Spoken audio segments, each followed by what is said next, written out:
Во тесна трка со продолжуваме со промените. На изборите во Бугарија победи партијата на поранешниот премиер Бојко Борисов ГЕРБ.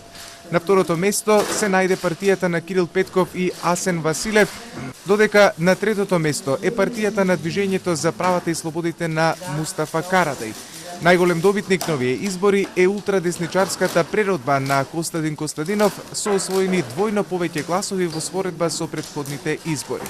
Това означава България най-накрая да започне да вземе решението за своята съдба сама, да се ангажира само единствено с българските национални интереси, да поставя само единствено интересите на българските граждани над всичко останало и да не допуска по никакъв начин да участваме в чужди военни конфликти за чужда сметка.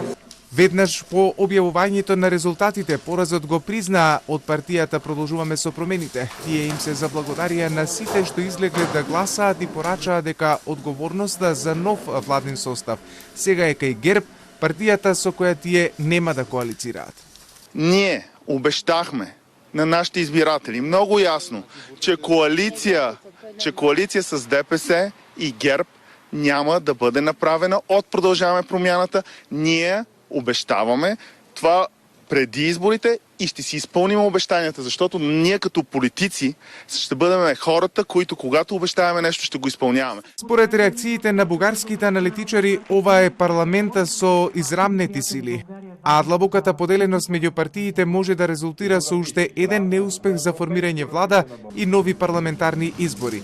Коалициониот потенцијал на ГЕРБ е минимален, но ниту претходната коалиција помеѓу Продолжуваме со промените, социјалистите и Демократска Бугарија немаат доволно мандати да формираат мнозинство. Покрај отсуството на јасен победник, овие четврти избори во Бугарија во последните година и половина ги одбележуваат и ниска излезност, која е од 3 до 5% помала од изборите во ноември минатата година.